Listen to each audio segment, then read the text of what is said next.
Hi everybody, welcome back to my channel. My name is Ali. If you're new here, hello. If you're returning, welcome back. Thank you for being here. I love and appreciate you so much. It is the end of 2025. We have done our last reading wrap-up, so it is time to do our year of books and get into all of our stats and things for the year. So I am a bit of a crazy person, and I track all of my reading on 4 different apps. I use 4 different apps consistently. All of the same stuff is tracked on 4 different apps because each app does something different that I like, and I have yet to find an app that puts all of the things I like into one. So we'll be looking at probably some repeat stats, but I'll cut out anything that's repeated and just put in what's different and cool about everything. But we'll be looking at 4 different apps. We have the original Goodreads, we have StoryGraph, we have Fable, and we have Margins. So, what I like and don't like about everything. Goodreads is my least favorite reading app. Goodreads I only have around for one reason, and that reason is popularity. Goodreads is the most used reading app. It's when anybody starts reading and they say, oh, how do I track books?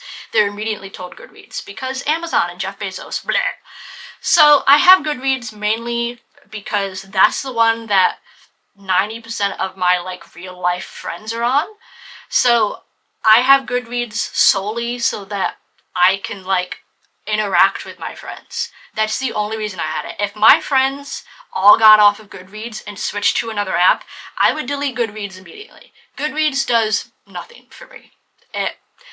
It's the worst reading app. They have updated nothing. It's the most popular app, and yet they do nothing with it. They still haven't given us the option to half-star books. The interface of it is like weird shrunken desktop. It's old, it doesn't work well. It's not a good app.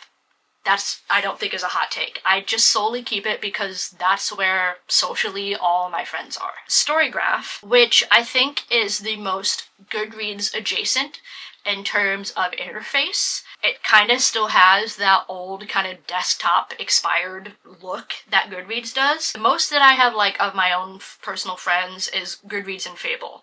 StoryGraph and Margins, I have 0 of my personal friends on. I just like them for the things they have. I just personally like them.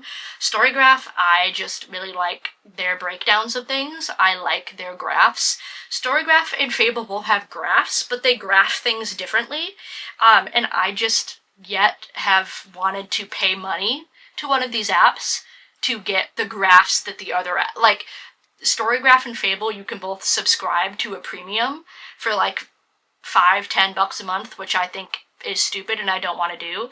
So it's if I subscribed to either of them, I could then put the other graphs that I like of the other apps into one app, but why pay money for that when I could just have both of the apps for free? That's the way my brain works. Maybe that's confusing, it doesn't make sense, but I'd rather just have 2 apps than pay $10 to one of them when I just want a different graph. So yeah, StoryGraph, I like their graphics, but I don't have any friends on them socially. Fable right now is probably my favorite app. Fable and Margins are my top 2 favorite. StoryGraph, if I felt the urge to subscribe and pay money and get extra graphs, extra graphics, I would probably delete StoryGraph too, but I'm cheap and don't want to subscribe to them. So I will keep StoryGraph because I want their graphics for free, not for $10 or $5 or however much it is. Fable, I have a few of my friends on there socially, but not all of them. That's why Goodreads still stays around. Fable, I like their graphics. They are the most updated, modern, it looks like a social media platform. It's the most modern time book tracking app. Very easy to use. All of these you can import your Goodreads data. So if you want to get off of Goodreads, which I do recommend, and I do encourage that, I might even this year delete Goodreads and just have to take the hit of not having all of my friends on it, because I am trying to break away from the Amazon ecosphere of it all, which, spoiler for a video, I may or may not have ordered a Kobo. So maybe somewhere, hint hint wink wink, in the future somewhere there might be a video about a Kobo coming. Maybe, I don't know. Anything to get rid of Jeff Bezos in my life, I'm gonna do it. So Goodreads is 100% on the chopping block. I just have to I have to get the urge to hit the delete off of homepage button. But Fable, I use quite a bit. I'm in a lot of Fable book clubs. Fable is the only app that has the book club option. That is really nice and really easy to use. I'm in like 3 different book clubs right now. I have a couple with my friends, and then one with like a group of like Discord people that I'm friends with. But the book club things are really easy to use, and they're really nice to use. They're the easiest kind of like buddy read system that I've ever had, and I just really like their graphics. I like the way they break things down. If I subscribed to them and wanted to give them money, I would have all my StoryGraph graphs in there too, but again, I'm cheap and I haven't done that. And then I have Margins. That is a pretty new, at least to me, I think, is a pretty new app. I like them for 2 specific reasons. A, they have a timer. Have a timer that you can hit start, and it basically like do not disturbs your phone, and when your reading timer is going, it like minimizes all your notifications, and all you'll see on your home screen is your timer. So it really helps cut down on distractions for that. You can also turn it off so it doesn't do not disturb, but it has the option where when you start the timer it can do not disturb your phone, and I really enjoy that. None of the other apps have a timer on it. None. So I'm like, I like this one specifically for the timer. And then Margins does my favorite monthly wrap-up graphics. If I'm gonna share a monthly reading graphic on my Instagram, it's from Margins. Fable has them, but you have to put them together yourself. You have to say, make a read. You have to go click on all the books you read this month. Where Margins is just like, here's the books you read this month. Like, you're giving us the information of when you started and stopped reading this book. We, as the app, know that you read this book this month. Here it is. Whereas Fable, it's like, I don't know, you tell me what you read. And I'm like, brother, that's your job. That's why I tell you when I started and stopped a book. You can't do that yourself. Hello? So I keep Margins around because I like the timer, and I like the monthly graphics it gives you. It's a little simpler of an app, which is fine. I don't mind a simple app. I do like their recommendations. They have a pretty cool recommendation system. I think it's the most accurate like the Goodreads recommendations, dog trash. Fable doesn't really have a ton of them. Story graphs are kind of iffy. I think Margins has the best, like, if you liked this, read this thing. They have the best recommendations to me. And yeah, I just like their infographics and stuff. That is my breakdown of all the apps I have that I'm psychotic and use all 4 of. But we will then go into all of our wrap-ups and look at them. I think we're just going to start with Goodreads and just use them as the general, here's all my books that I read, and we'll start there and we'll move forwards. Starting with Goodreads. Goodreads says that I have read 50,980 pages and 119 books. According to Goodreads, the shortest book that I read was The Fall Risk by Abby Jimenez, which was 81 pages, and the longest was Alchemized by Shenlin Liu, which was 1,030. My average book length in 2025 was 400. I'm dyslexic, okay? So I'm gonna read all of these numbers backwards pretty much this whole video. Bear with me.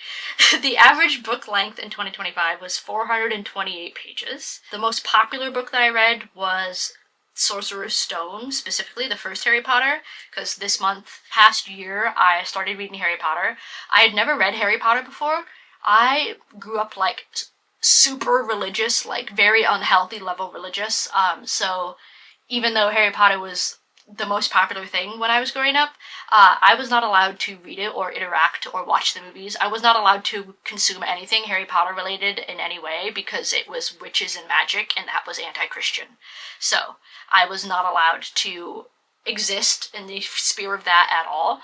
So I think in like 2024 or something, I found a really nice box set at a thrift store and I bought it. And I'm just reading it kind of as a fuck you to religion. Looking at the last one right now, I read all of them but the last book last year. The last book has been sitting on my TBR for about a year now, so that's still there. But I started my journey of reading Harry Potter. So unfortunately, I think, what's her fucking name? J.K. Rowling, I think she's gonna be one of my most read authors this year, and that's very unfortunate. I do think that's gonna happen. But my most popular book that I read was Harry Potter. According to Goodreads, 14,813,316 people have also read that book. And my least shelved, which makes sense, is Madison's Mission by Susan G. Mathis. 42 other people read that, which that seems like a lot. Madison's Mission was a indie book that I bought on vacation to Bolt Castle in the Thousand Islands. It was a little like historical fiction book that was being sold at their gift shop because it was like a local author, and I said, fuck it, I'm gonna buy it. And I read it, and it was honestly not bad. So that's what that was. My average rating for 2025 is 3.5, which, how? Because you don't let us half-star things, Goodreads. So how is my average of 3.5 when I can't rate things that? Riddle me that, Goodreads. The book that I read that had the highest ratings was Manacled, the original print of Alchemized by Shannon Yu, that has an average of 4.63, but it doesn't show you what my lowest is. Weird. My first review of the year was Onyx Storm. I rated it 4, but I said more like 3.7. That was not my first book that I read the year. That was just the first one where I like actually typed out a review. I feel like I need to get better at actually, when I finish a book, typing out my review. I'm someone that usually just I star it, write my type out my thoughts and feelings. If I do, it's because I either really liked the book or really hated it, or it's Goodreads and I can't half star it. But I think maybe that should be a resolution this year where I need to start typing out all of my actual reviews for books, because I do think that's like important to like process books. And then it's just my list of 119 books, which I will read out this once. I'm not reading this out every time. I will lose my voice. I do count cookbooks. So many cookbooks have just like sections that is just reading about like the backgrounds of how they came up with a dish. So yes, I logged a cookbook. I read the Culinary Bro-Down cookbook. I read Light Lark, The Butcher Game, Harry Potter 1, Bridge to Terabithia, Harry Potter 2, Harry Potter 3, Phantasma, Harry Potter 4, Onyx Storm, Throne of Secrets, Angel Falls, which I don't remember at all, Harry Potter 5, Quicksilver, Violet, Bent Backwards Over the Grass, it's the Lana Del Rey book, Loud, First Time Caller, Doppelganger, The Book of Azrael, Our Infinite Fates, The God of the Woods, Yellowface, The Fall Risk, Heavenly Bodies, Voice of the Ocean, Harriet Tubman Live in Concert, Sunrise on the Reaping, Enchantra, Fearless, Deep End, Lattes and Legends, Say You'll Remember Me, Great Big Beautiful Life, Silver Elite, Fate Inked in Blood, Drowned in the Name of Love, Gifted and Talented, Half a Soul, Over the Limit, Off the Grid, On the Edge, Shield of Sparrows, Night in the Moth, Conditions of Will, Problematic Summer Romance, Wings of Starlight, Red Rising, Tender is the Flesh, Autopsy, Renegades, A Curse Carved in Bone, Slipstream,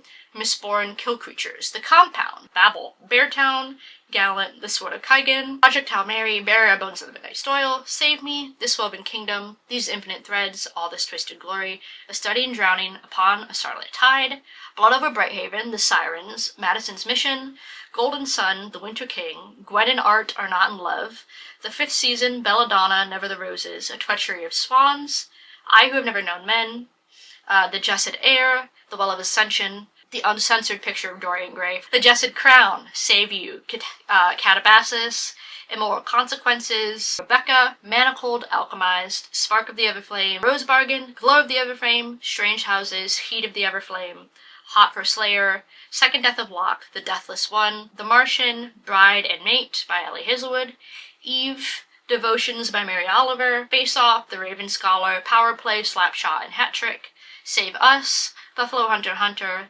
Bound, Red City, First, Holiday Ever After, Bait, The Missing Pages, Everything is Tuberculosis, Wild About You, Sin Bin, The Secret History, and Good Spirits.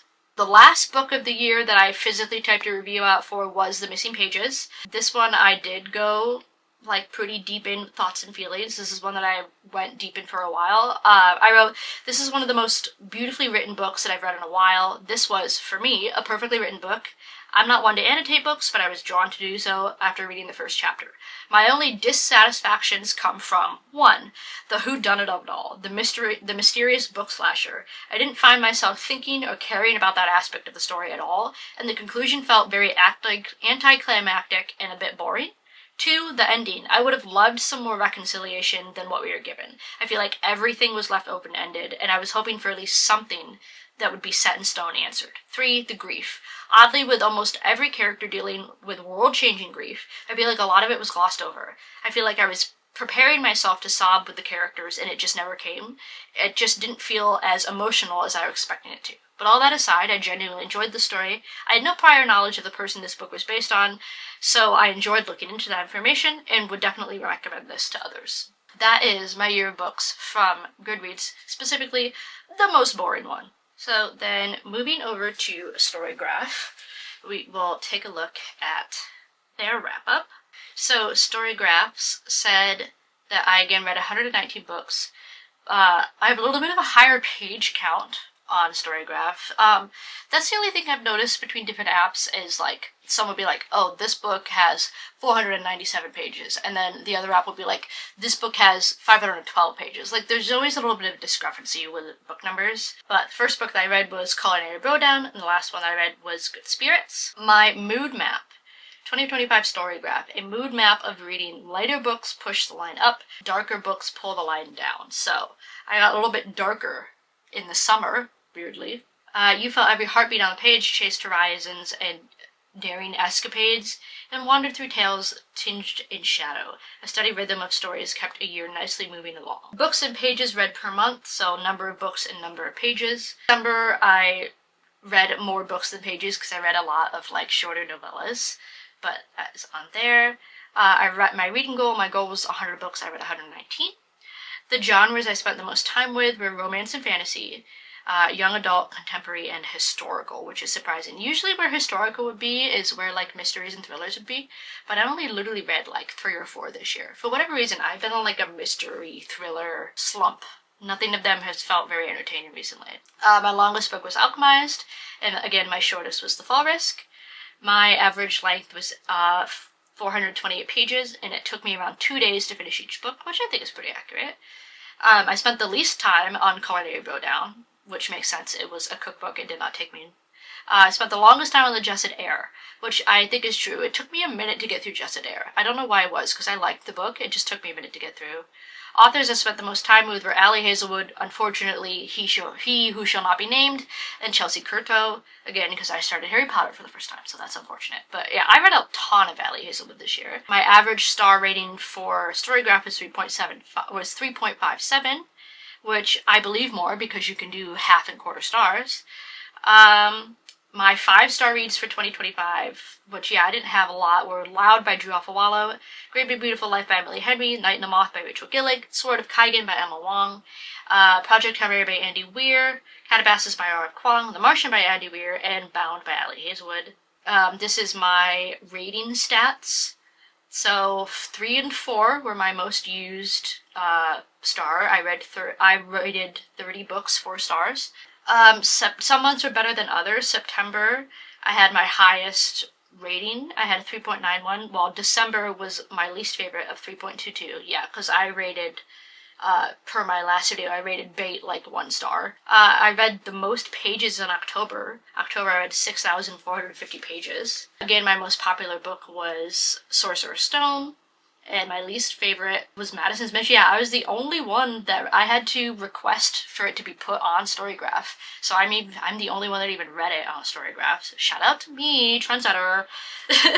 And Manacled, again, was the highest rated. I had a 4.59. I rated a 4.25. Explored 59 new authors, including Ava Reed, Alex Asher, and Ivan Chilga. 67 of the books I read were part of a series. I don't know why they put those there. Kind of random. I reread 2 books this year. I reread Red Rising and Rebecca. We finished all the books, no DNFs. That's not true.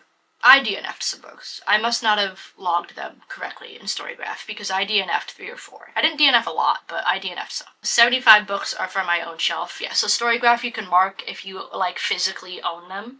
So 75 of the books I read this year were like of my physical TBR. The other ones were probably Kindle books. I don't want to get your Plus membership. And then it's just my list of all the books that I read that I'm not going to read again, so I don't lose my voice. But that is all my StoryGraph stats. Fable is a bit like Instagram story style. Fable 2025 Reading Wrapped. From the Library of Allie Catherine. Look back at this year's journey and the stories you explored. This year I read 119 books, reaching 119% of my goal.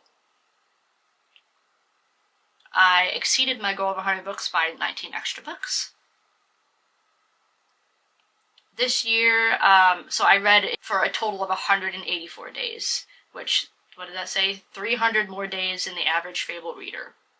That seems like a weird thing. On average, I finished a book in 3 days, 9 days faster than most readers. My longest streak was 10 days, so I read 10 days in a row at one point, and that was the longest days in a row I read. I'm in the top 5% of romance readers on Fable, which, I mean, 5% is not that high. I was like, I don't feel like I read a ton of just romance. My most popular book, again, was Harry Potter. 477,000 people also read Harry Potter. Again, my rarest read was Madison Mission. Only 2 other people on Fable read it, so I'm not a loner for Madison's Mission on Fable. My hottest take was A Study in Drowning. Study in Drowning was a DNF, but that's the one thing I don't like about Fable is even if you DNF a book, you have to put a star on it. You can't leave a star blank. It's saying that I started it wrong, but it wouldn't let me put it on just DNF. I still had to give it a star. So now let's choose your story with 3 books that made this year special. I don't know what that means. The best book of the year? Let's see. Why are you giving me ones that I didn't like? I didn't even like half of these. Oh, I can click. Oh, so 5 stars. My 5-star options. Ooh, out of these, which one is my favorite? So, Loud, Great Big Beautiful Life, Night Moth, Sword of Kaigen, Indie Weir. I think I'm gonna go Sword of Kaigen. I love Sword of Kaigen. I'm gonna pick that as my favorite book. Most criminally underrated? I'm gonna say Bound just because it was an audio only. Most beautiful cover, that has to go to Night in the Moth. Or honestly, even though I DNF'd it, The Winter King has a beautiful cover. It made me so mad that I DNF'd that book because I loved the cover. Okay, so to wrap it all up, top rated most, so yeah. Nice. Now let's get started on next year's story.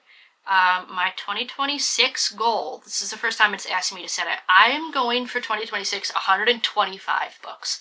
I think when I first started this channel, I set my goal to like 150, and I like barely hit 100. So then last year I did 100 books, and I went over. So I think 125 is a good like meeting point between what's I'm never going to reach and what I almost reach. I've had 119 this year. That's only 6 extra books. So I think 125 is a good reading goal for me. That is my Fable wrapped, which then brings us to our last one, margins. I can't find it. But yeah, it's pretty much the same thing. My top genres and all of that. But we'll take an L on Fable, or on margins. To do a wrap up, I just think it's only up there for so long, and I don't know how to find it again. And my voice kind of hurts from reading all of these, so we're gonna leave it there. 2026. I think next week I am going to upload my TBR, so everything I have physically and on my Kindle going into 2026 for what we want to read. I don't have a set TBR. I never do. I'm such a mood reader. If I set a TBR, it makes me not want to read them, so I don't make myself do TBRs because they don't work. But we're gonna go for 125 books this year. That seems like a good middle ground of things that I've hit before and what I've not hit, because I'm not trying to make reading unenjoyable. I want to make a goal that's a little bit of a challenge, to kind of give myself a challenge and push myself. It's good to have a goal, but I'm not going to do something so totally crazy that I know I will never hit and therefore don't try. 125 going into 2026. That is all of our stats for 2025. It was a good year. I don't even know what to say anymore. My brain's kind of mush. Let me guys know what your reading stats were for 2025. What's your goal for 2026? Disclaimer, I read 119 books, but you don't have to. I think my partner is still finishing a book that he started a year ago, and that's great for him. Like, it genuinely doesn't matter. As long as you're having fun and you're enjoying it, doesn't matter if you read 365 books or you read 12. Everybody's got a different life they're living and reads at different paces and everything, and I don't think it's that big of a deal. I don't personally make goals as a try and look like I'm better than you. I just do them because I think goals are a healthy thing to have. It's good to give yourself something to strive for. But let me know what your 2025 was like. What was your favorite read? What was your least favorite read? Did we read any of the same books? Do we have any of the same stats? What are yours? If you are someone that reads a lot of mystery thrillers, recommend me some so that I have some better options going into this year, because looking at my TBR, I only see like maybe 2 thrillers on my TBR. And I have been in a long time slump for those, so give me some recommendations. Thank you guys for spending 2025 with me. I'm so excited to go to 2026 with you. I love and appreciate you guys so much. If you want to follow me anywhere, all my stuff is down below as always. And I will see you guys next week or somewhere else on the internet. Stay safe. I love and appreciate you so much. And yeah, I love you. Bye.